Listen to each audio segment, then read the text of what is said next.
welcome back. Well, earlier in the show, we heard from CommonGround volunteer Crystal Klug about the importance of agritourism and how it helps farms in rural areas. Now Crystal is back with a recipe to share with us. Today, she is whipping up a warm German potato salad that is sure to warm the hearts of your family. Well, here on Pure Nebraska, we are always in the mood for a good recipe. And joining me now again is CommonGround volunteer Crystal Klug. You have a recipe for us that is perfect for a cool day, kind of a comfort food. Yes, absolutely. This is a comfort food, and I got it out of our church's cookbook. And Christ Lutheran is celebrating our 150th anniversary. And one of the ways we're doing that is with our cookbook and this is the recipe that I found is from Rita Jaswick. And Rita, she was such a wonderful lady, and she was one of those people, if you went to a potluck or anything around the community and she brought something, you have to make sure to try it because she was such a good cook. We lost her too early to cancer, but we're so thankful that part of her memory lives on with her recipes, and we have several of those in this cookbook.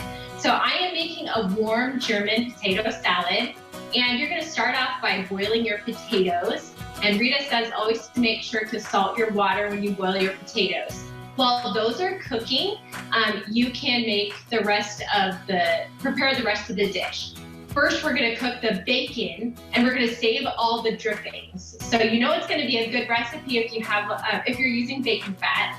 So when you get the bacon, when it's nice and crisp, you're gonna take it out of the pan, and then you're gonna saute your celery and your onions.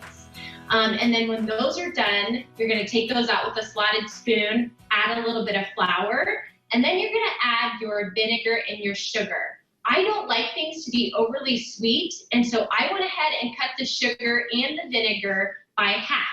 And then the last of it is we're just gonna take our cooked potatoes and we're gonna just chop those up and put it in a bowl. And then we're just going to add our celery and our onions that we sauteed in the bacon drippings. And then our sauce with the vinegar and the sugar gives it a little bit of a tangy, sweet flavor. And then with the bacon too, it kind of gives you that sweet and savory. So this is just a fun recipe to try, and it's nice to mix up. Potatoes are so common here in Nebraska as a side dish, so it's kind of fun to change that up. All right. Thank you, Crystal, for sharing that with us today.